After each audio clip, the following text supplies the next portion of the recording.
Oh yes, bad girl Shiba Karungi abikoze avudde atulaze eryato lyalese liweza obukadde bwa Uganda 7 era nga yeggase ku bayimbi nga His Excellency the Ghetto Gladiator, Bad Bobby Wine Kogata, ne omusajja omuyimbi dancehall star amanyikiddwa nga Peter Miles oba Peter Kanyike.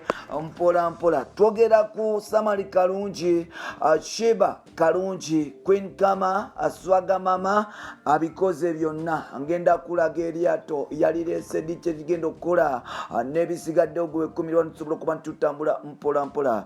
Tukwaniriza ku mukutu gwaffe omuganzi ogumanyikiddwa nga Uganda Mukamuli amanya n'eddoboozi bampita Ntambi Jimso, Rich Boy Maxudi Junior. Webale kuba nti otambula naffe n'okuba nti otuvimpisaamu n'okuba nti otukuuma n'ogamba nti yes ndina okutambula ne bano aba Uganda Mukamuli. We twogera mukyala mukulu amanyikiddwa nga Queen Kama Shiba alono tusimbudde.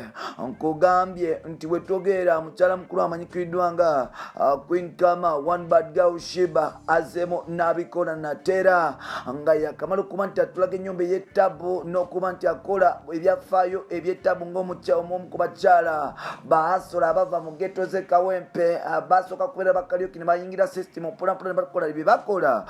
Yavaayo n'agula ennyumba emunyonyi ekintu ekitali obaolyawo kyangu mpola mpola era nga bangi baavaayo ne boogera bino nabiri nga bagamba nti tasobola kuba nti azimba nnyumba eyo.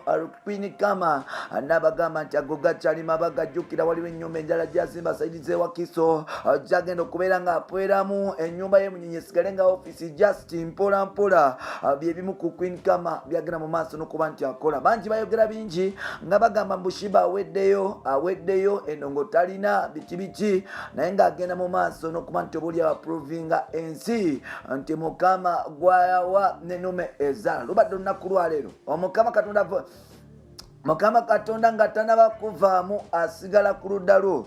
Shiba Karungi avuddeyo na unleashinga oba n'atulaga eryato lye epya bwe tutukutuku era nga omukyalo ono avuddeyo n'atwanjulira. Bw'otunulira eryato lino erya Bobby Wine lya white, erya Queen Shiba engeri gyagala nnyo kala ya red, agenze mu maaso n'okulireeta mu kala eya red mpola mpola agiyite kala ya people power, yes, oba kala ya UPC, Uganda People's Congress, kala ya red.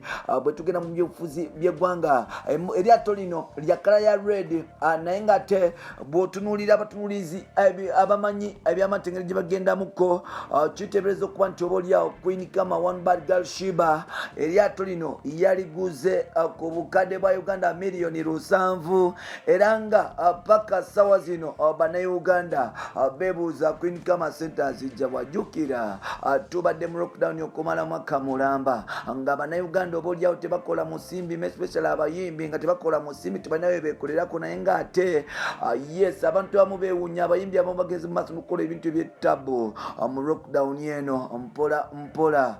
Shiba y'omukwabo miliyoni 7 abantu batandise okuba nti bazeebuuza yazijjewa.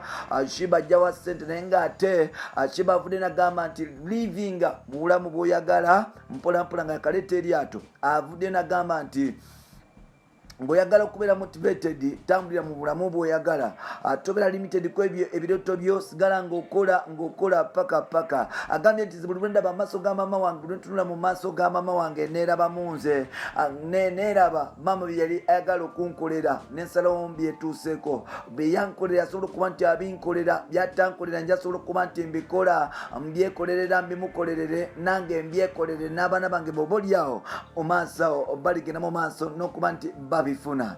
Shiba avudde n'agamba nti eryato yalireese kati kigenda kubeera nti pate ku pate. Bw'otunulira Shiba abadde supposed okuba nti alaunchinga eryato lino, that was last week, naye waliwo ebyatuukawo era nga twakitegeddeko nti oba olyawo eryato lino bagenda kuba nti balilaunchinga next week ejjawo mpola mpola.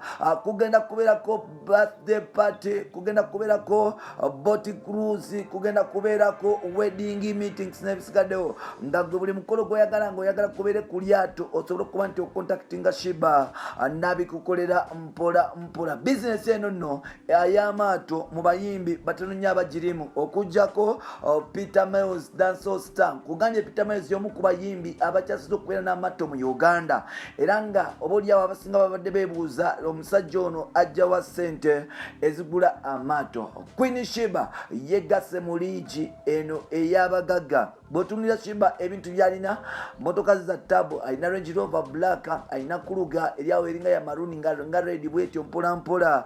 Yes, mpola mpola alina emunyonyo gyeyagula, alina amayumba ku Kyebusabaleeyo. Yes, alina amataka n'amayumba assets ku side z'Ebusabaleeyo. Bw'otunulira alina ennyumba endala ewa Kiso, eryato liryo yaliryese. Otunulira nti Queen Kama bambi she's a great inspiration ku guno omulembe era ng'akulaga nti oba olyawo teweevumanga nsi. Ebyo by'ogamba nti tebisoboka abaana bagagga babikola byokka, nawe osobola okuba nti obikola. Tolinda muntu mulala yenna kubikukolerera oba kukukolerera, olina kwekolerera n'ofuuka ow'ettabu ow'amaanyi mu nsi muno kubanga ensi eyagala abantu bakozi. Nkugambye bampita Ntambi Jimso, Rich Boya, Maxudi Junior. Munzikirize nkomaawo olwo nno twegweko mu next episode. Bye bye for now.